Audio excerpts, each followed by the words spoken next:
Welcome back, Scribblers. Today, we're here with our third tip for developing character voice in your manuscripts. So, we've talked about knowing your character's background and understanding how that informs their current view of the world. We're going to add another layer to that and take a look at the way that your character acts. This tip also kind of embraces that age old idea of show, don't tell in your writing, which, of course, there are times when telling is absolutely the right move. It's always important to remember that there is no writing advice that is ever applicable 100% of the time. Part of learning writing craft is learning when to follow those rules and when to ignore them. So, this brings us to our third tip: let their actions speak for them.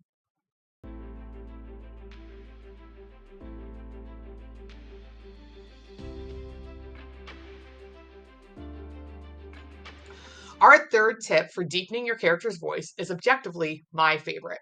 I find it incredibly fun to figure out the way that my characters physically move through the world and how they act so different to different stressors in their environment and different things that they encounter.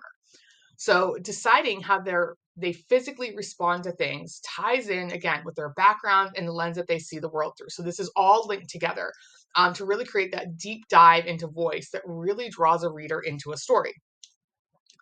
So again, how they've lived and experienced that life is going to affect what they do. So if we look at a character like Katniss from the Hunger Games, we see this from the beginning of the novel. One of the first things she does when she wakes up is to reach across the bed for her sister. It's this really small action that tends to get a little overlooked, I think, when like the first time you read the book, you're like, okay, like cool, she's doing that. But it really primes the reader for Katniss to volunteer to take her sister's place. It's an action that reinforces how much she loves her sister and how she sees it as her job to protect her. As you follow Katniss through the books, by the time we get to Mockingjay, we've seen Katniss experience some unthinkable things, and her actions reflect that. I remember the very first time that I read the Hunger Games books, and I was thinking, why does she keep hiding in closets? Like, get out and do something. You're supposed to be the hero of this book. Like, why aren't you doing more? But then, kind of the more that I thought about it, it was such a brilliant characterization because Katniss just wanted to feel safe and secure and protected from a world that had given her massive PTSD. So that's like you're actually seeing it in action there. You're seeing how that character has interacted with the world and what the effect is in the Hunger Games. And that I think is just it's really great. It's something so good. Definitely go back and reread that. Um and the challenge is to reread that and to not get sucked into the story, right? Because we do. Like there is such great writing there.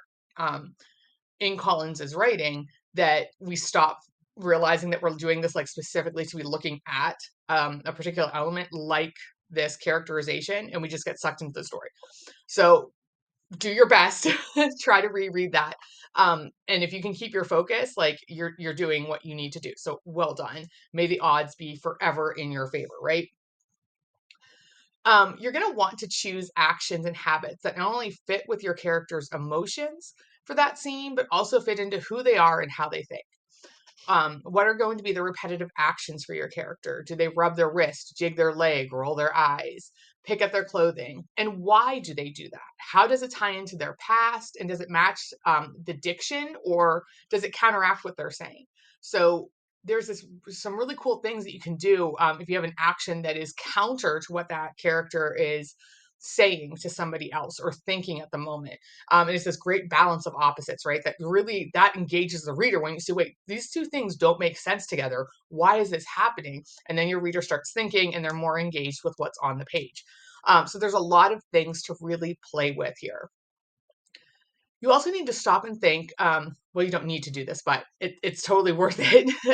Stop and think about your own personal habits. Do you bite your nails? Do you run your hand through your hair? And where and when do you do those motions? What are you thinking? Are you stressed? Are you unsure?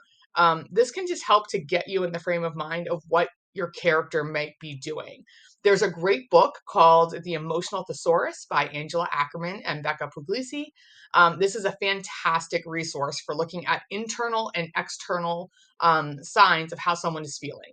It's an invaluable resource for writers, and I highly recommend picking up a copy. It just goes through like emotion by emotion. It'll have like anger. It'll do internal sensations. external signs of that, like what other people might be seeing or what they're feeling, all these different things. And it's a great resource. I highly, highly recommend it. Now, of course, as we get into these actions and I'm talking about like what are your characters' habits? What do they do? There's always the caveat that you need to be careful and not overuse them. We've all read books where it seems like the character is doing that same action time after time, whether it's rolling their eyes or their Adam's apple is bobbing. Our readers pick up on that and it will bump them out of the narrative. So you've got to be careful that you're not overusing them and you're always very intentional with the actions that you use and work to keep them from being repetitive. So that, my dear scribblers, is tip number 3. I hope that these tips help you to develop amazing voice in your stories.